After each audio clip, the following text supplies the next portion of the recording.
televidentes del canal del Congreso de la República, en nuestro programa ¿A quién le sirve su ley? En esta oportunidad nos acompaña el doctor Andrés Cristo. Él es liberal, hace parte de la Comisión Tercera Constitucional Permanente de la Corporación y muy amablemente ha llegado a las instalaciones aquí del canal del Congreso. Senador, gracias por estar con nosotros. Gracias a usted, William, por la invitación y a todos sus televidentes.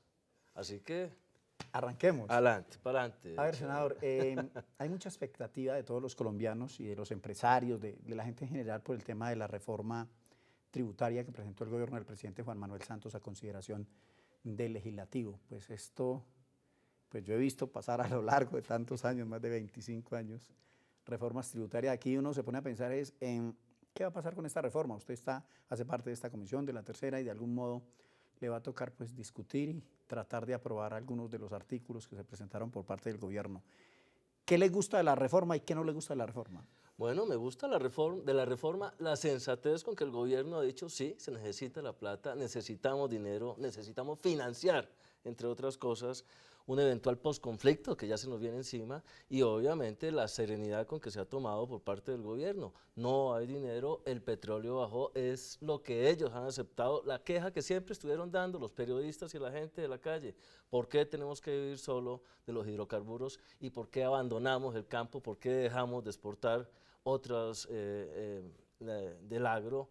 Y pues hoy estamos asumiendo esa responsabilidad y va a tener el Congreso que tomar una decisión madura frente al tema. Esa es la parte más importante.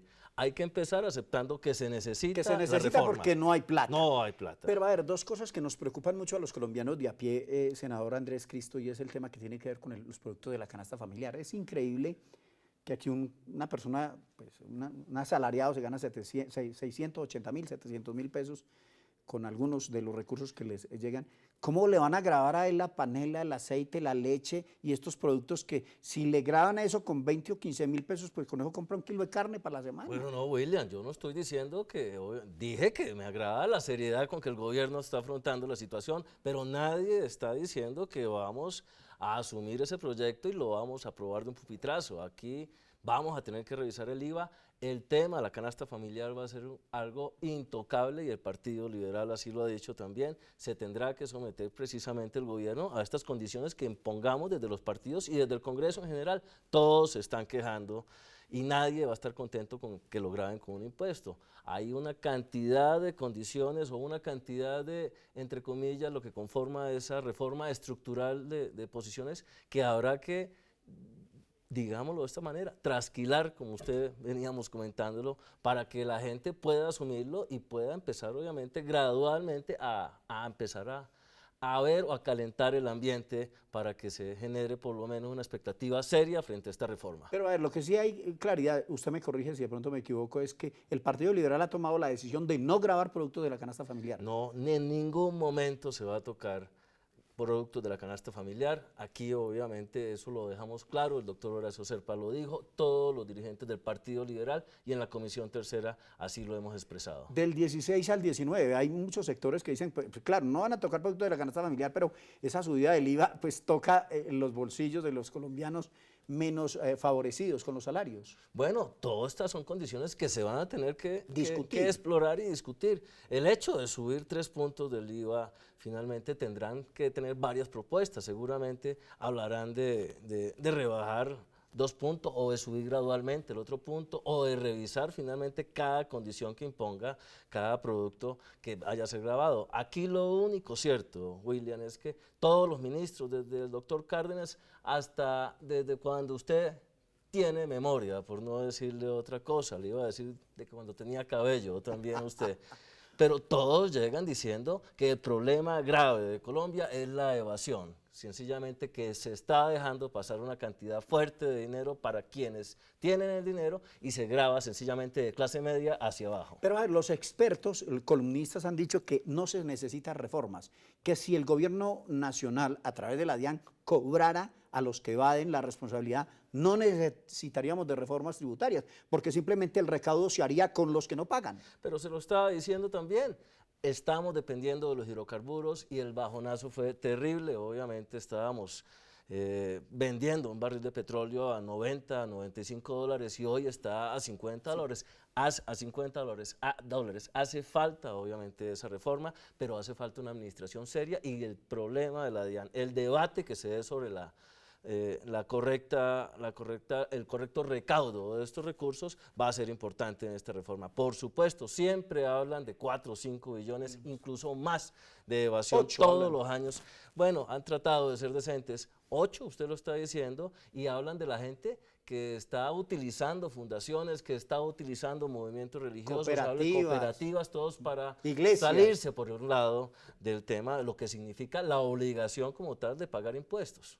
Viene un articulito dentro de la reforma que ha llamado mucho la atención, doctor Andrés Quisto, que es el que tiene que ver con la penalización. Aquí no se ha podido. No. Se han presentado, no sé, que yo me acuerde, no sé, unas 10, 15 reformas tributarias desde que el doctor Virgilio fue presidente y antes, pero el senador Víctor Renan Barco López, que en paz descanse, fue el ponente siempre de estas reformas al interior del Senado de la República y más concretamente la Comisión Tercera. Y nunca ha pasado. ¿Usted ve ambiente para que eso se penalice? No se penalice porque la gente de algún modo apretándole de pronto... Pero quiero decirle, yo siempre he estado de acuerdo con que se penalice la evasión de impuestos. Eso se lo voy a decir acá en las cámaras y que lo puedan decir cualquiera que lo esté escuchando. Pero eso debería modificarse dentro del Código Penal y empezar a restablecerlo. Una reforma tributaria no va a haber tiempo para revisar esas condiciones y además no es el tema que tiene que tocar. Tenemos que tocar precisamente lo que significa el funcionamiento de la DIAN, darle la fortaleza, convertirlo prácticamente en lo que hoy paralelamente sería una fiscalía de dar como investigación a todas esas personas que están evadiendo los impuestos, pero decir hoy que lo vamos a penalizar en esta reforma es prácticamente imposible y es un gol que quiere obviamente dar como un poco de desorientación a quienes creen que pueda darse completa la reforma. ¿Le faltan dientes a la DIAN para que de algún modo pueda recaudar lo que va en la responsabilidad? Le falta seriedad, obviamente depende del Ministerio de Hacienda, debería ser autónoma, debería ser completamente fuerte, debería ser en las regiones, en mi tierra, en la ciudad de Cúcuta, obviamente hubo un momento que se morían todos por ser directores de la DIAN, usted sabe el problema fronterizo, lo que conlleva también, trae de inmediato obviamente una analogía al contrabando, así que todo esto tiene que ser revisado con lupa y la DIAN es prácticamente una de las entidades que va a quedar en veremos o en entredicho precisamente en esta reforma. De esos temas que ya ha mirado usted, porque me imagino que ha mirado en algo la reforma, ¿le llama la atención y cuáles no le llaman la atención? Ya me dijo que lo de la canasta familiar no lo van a tocar, pero ¿cuáles de pronto usted diría, aquí hay que revisar el tema por lo menos para estudiarlo? Mire, bueno, el tema de la DIAN, que ya lo hemos dicho, va a ser generador de un debate fuerte precisamente, lo que significa la evasión. El tema de las bebidas azucaradas, por ejemplo, del cual se ha hecho tanto lobby, usted lo ha visto por estos días. Por ejemplo, ¿eso se va a grabar? No entendería eso. Bueno, pero usted no lo sabe y creo que muchos de sus televidentes no lo saben. Usted sabía que los mariscos están dentro de la canasta familiar y están completamente exentos de IVA, entonces por eso hay que hacer una revisión completa. Obviamente el tiempo es corto y obviamente el ministro tendrá que aplicar el acelerador. Pero por decirle algo y volver al tema de las bebidas azucaradas, aquí sencillamente habrá que revisar con claridad, estas medidas no se pueden tomar de un día para otro, ni podemos tomar decisiones en 15 o 20 días a la ligera, no. Entre otras, por las condiciones fronterizas, aquí usted empieza a grabar algunos productos que nunca han sido grabados y de un momento a otro aparecen así y llega el fenómeno del contrabando y llega obviamente las condiciones económicas que empiezan a ajustarle los cinturones a muchos de los productores y los empresarios. El tema del tabaco, mire, todos estamos conscientes, yo no soy fumador, pero hay que subirle y hay que grabar los cigarrillos.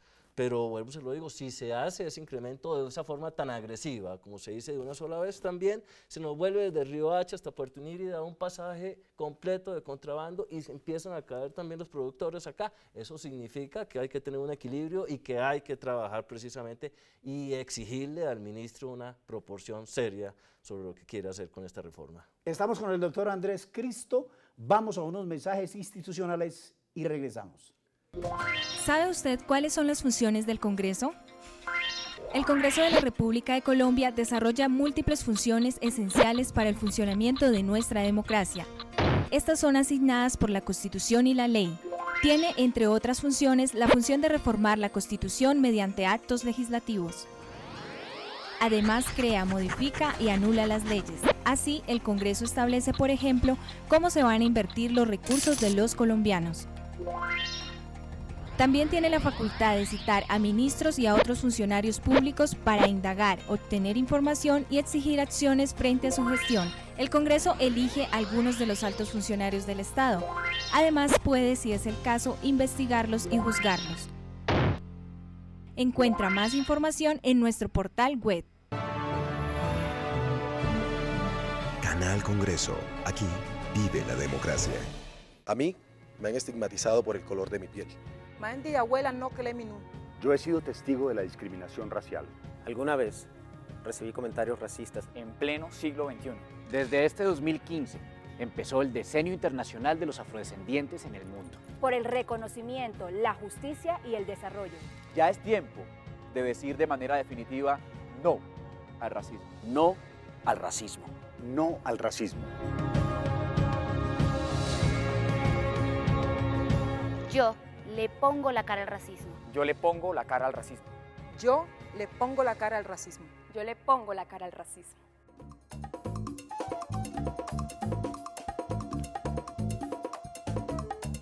Todos por un nuevo país. Paz, equidad, educación.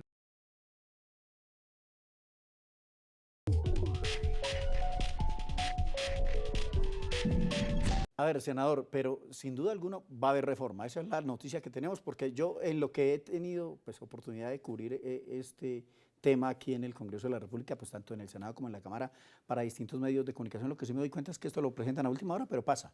Pues se lo digo como colombiano, lo van a presentar a última hora, pero aquí en el Congreso hay un ambiente serio y no quieren dejar que esto se vaya a un pupitrazo normal, como es la queja que dan también los colombianos del Congreso. Esto no va a ser obviamente una condición específica, ni vamos a dejar que el ministro por cuenta del tiempo vaya a decir rápido que necesitamos aprobar este tema. Sí, señor, sí se va a estudiar y sí va a ser una reforma seria. Y ¿Estructural?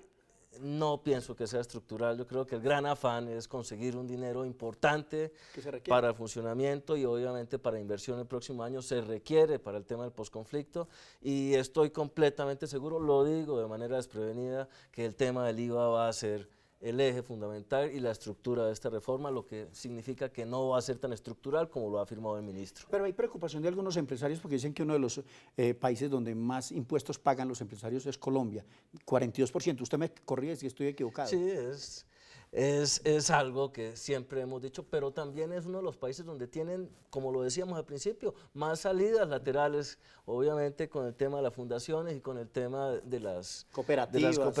Sí. La verdad, los empresarios también siempre han querido que se les mida con un solo rasero y también eso es lo que trae la reforma, eso me parece bueno, lo que hay sobre el tema de los dividendos, y que obviamente no se salga todo por el lado de la persona natural, sino que se pague a través de las personas jurídicas. A ver, ahí está el tema de la reforma tributaria, pues uno de los hombres que va a entrar a estudiar esto en la Comisión Tercera del Senado de la República. Pero a ver, entremos en el tema del proceso de paz. Desafortunadamente, lo digo yo desafortunadamente porque yo creería o sigo creyendo que era una gran oportunidad para los colombianos que de algún modo pues salieran a votar por el sí para que se terminara este conflicto con las FARC. Se perdió, se votó no y se votó sí, pero ganó el no.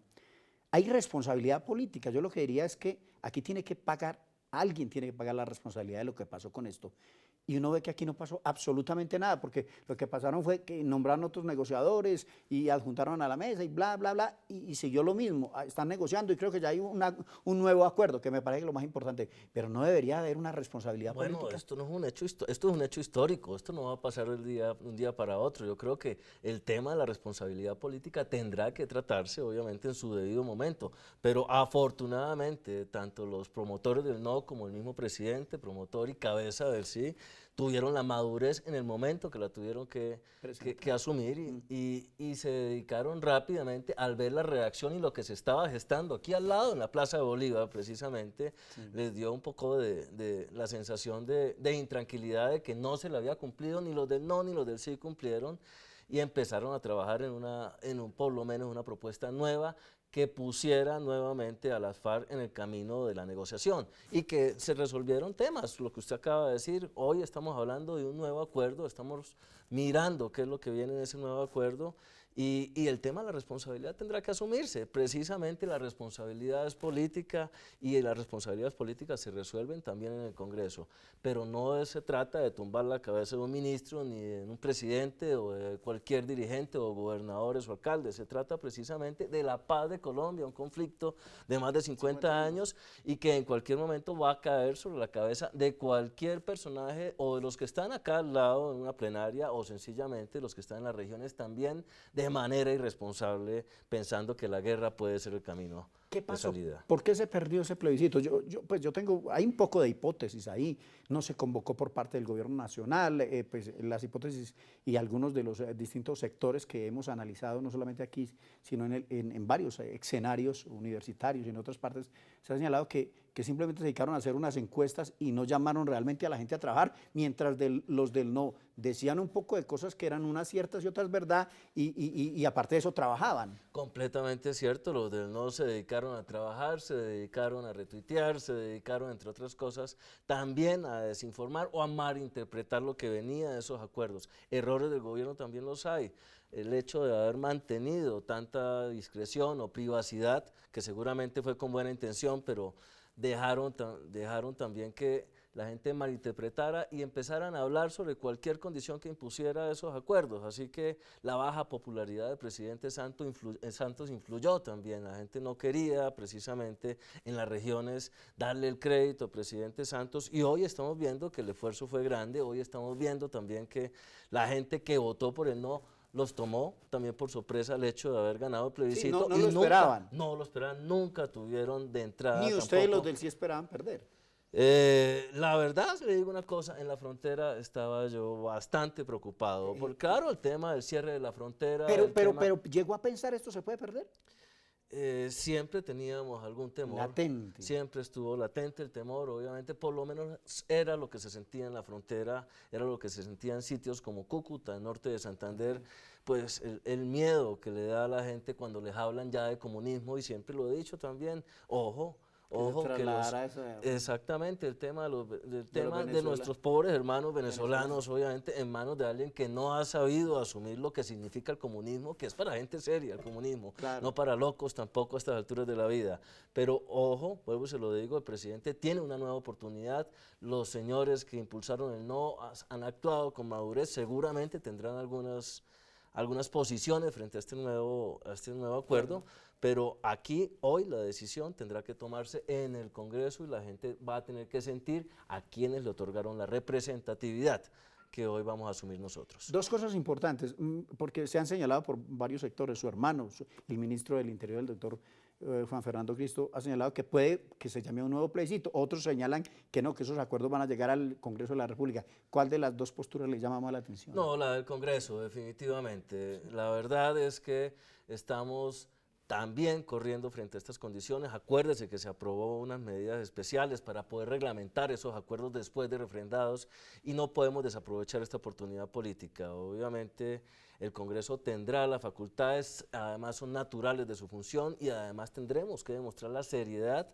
que tiene que demostrar cualquier Congreso de cualquier república seria también de este continente, de decir, bueno, esto sirve y esto no sirve, pero es un solo acuerdo, es unificado y obviamente aquí tendremos que trabajar estos últimos días del año en darle a Colombia lo que están esperando, todo lo que están pidiendo por las redes sociales, todo lo que ustedes como periodistas están exigiendo, rápido, la verdad, para bien o para mal, necesitamos que las FARC empiecen a tomar posiciones políticas y no militares. Había mucha preocupación de los colombianos porque se incorporará en esos 297 páginas a la Constitución. Eso de algún modo, pues yo voté por el sí, pero lo digo públicamente, pero eso de algún modo no preocupaba y fue una de las razones por las cuales la gente tomó la decisión, venga, ¿cómo vamos a incorporar 367 páginas a la Constitución? ¿Eso de algún modo no llevó a que se perdiera el sí? También, pero la gente no lo estaba mirando desde esa óptica. Yo creo que lo mirábamos como una forma de darle seguridad precisamente y un blindaje completo a esos acuerdos, porque usted no sabe mañana qué es lo que pueda pasar, quién pueda quedar, si alguien de izquierda, alguien de derecha o alguien que quiera seguir por el centro y desbarate todo. Pero aquí lo único que le digo es que lo que viene va a ser mucho mejor. Se han reconocido errores también que se cometieron. La gente ha tenido que tener un gesto de humildad también y volver a revisar algunos puntos que los tenían preocupados a gente como usted, William, precisamente diciéndoles aquí se mejoraron estas condiciones o explicarles lo que venía también. Así que yo creo que lo que viene es serio para los colombianos, lo que viene es bueno.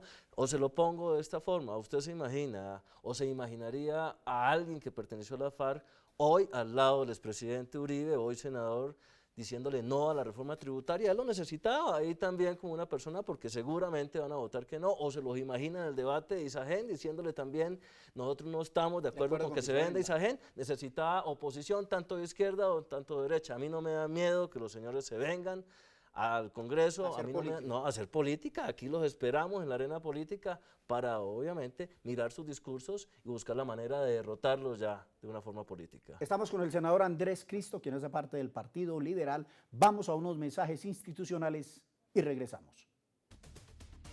¿Sabe usted cómo está conformado el Congreso de la República? El Congreso de la República está conformado por 2 cámaras. El Senado con 102 miembros elegidos a nivel nacional y la Cámara de Representantes compuesta por 166 integrantes elegidos en los departamentos. A su vez, el Congreso está dividido en 7 comisiones constitucionales que se especializan en temas para facilitar el trámite legislativo y de reforma constitucional. Entre los temas más relevantes que tratan las comisiones son la Comisión Primera, Reformas a la Constitución y Derechos Fundamentales. La Comisión Segunda trata temas internacionales y de seguridad nacional. La Comisión Tercera, Impuestos y Crédito Público. La Comisión Cuarta, Presupuesto. La Comisión Quinta, Temas Agrarios y de Medio Ambiente. La Comisión Sexta, Servicios Públicos, Educación y Cultura. Y la Comisión Séptima, Salud y Vivienda. Encuentra más información en nuestro portal web. Canal Congreso. Aquí vive la democracia. Don Chucho, ¿me regaló una mogolla de chicharrones? Partida en 2. Hermano, le tengo una idea de negocio. Cuente. Vendamos canales de televisión. ¿Eso cómo es? Muy sencillo. Conectamos un cable al servicio de televisión que su mujer paga. Ese cable lo pasamos por encima de los techos del barrio y se lo vendemos a los vecinos. ¿Será? Venga, ¿y para eso no necesitamos permisos? ¿Qué permisos y qué 8 cuartos? El mundo es para los vivos. Eso me suena como raro, pero hagámosle. Ahí está la plata para cogerla. Necesitamos un cable coaxial. ¿Eso es de qué? Prestar el servicio de televisión sin permiso es un delito y lo puede llevar a la cárcel. Piénselo, no vale la pena. Doctor Cristo, pero de todas maneras, usted sí cree, pues yo no sé, hay muchos sectores que han dicho que el ganar el no, de algún modo, abrió la ventana para que pues, unos sectores que estaban desconfiando de lo que se había negociado, pues se miraran mucho más a la luz pública, pero se mejorara. ¿Usted cree que se mejoraron esos acuerdos o usted cree que lo que había se podía haber de algún modo trabajado en el sentido para que esto ya pues avanzara? Sí, la mayoría de los temas que confundieron a la gente se hubieran podido reglamentar dentro de las condiciones que iba a ofrecer el Congreso para manejar esos acuerdos. Hoy, lastimosamente, vamos a tener que correr y vamos a tener que decirle a los colombianos, así quedaron estos acuerdos, y vuelvo, se lo digo, confiemos en el Congreso que se van a manejar las cosas de la forma como tienen que ser. Ese tema de la justicia especial para la paz, de la jurisdicción especial para la paz, de ese tribunal que lo va a manejar, es lo que más tiene angustiado a los colombianos. Y por supuesto que hoy vamos a tener que dejar también que esos magistrados que conformen ese tribunal también reglamenten esa jurisdicción. Senador, el tema de la elegibilidad, el temor yo creo más latente, y esto lo palpa uno cuando habla con los distintos sectores, no solamente en el Senado, sino también en la Cámara de Representantes del Centro Democrático. Ellos van a entrar a competir aquí fuerte, porque ellos saben cómo se hace la política. Esto no era uno de los temores que se tenía adentro de los partidos porque llegaran o porque lleguen las FARC. En ningún momento ha habido temor porque llegue alguien de la FARC a ocupar unos espacios en el Congreso, entre otras cosas. Queremos que se metan a la vida política, queremos que den la pelea de la arena política. El problema era que estaban pensando que el señor Timochenko o Iván Márquez iba a llegar a lanzarse la presidencia de un día para otro, o seguramente iba a llegar tranquilamente a la Comisión Primera del Senado, o a la Tercera, o a la Quinta, a hablar de temas agrarios, económicos o constitucionales de un día para otro. ¿Lo de la presidencia no va a pasar, por ejemplo? No, hombre, eso no tiene por qué pasar. Este es un país que, gracias a Dios, ha sido maduro en sus decisiones políticas. Nunca se ha salido tampoco de unos estándares. Y obviamente, si vamos a elegir a alguien de izquierda, va a ser una persona de las que siempre han hecho política, que se pueden merecer ser presidentes.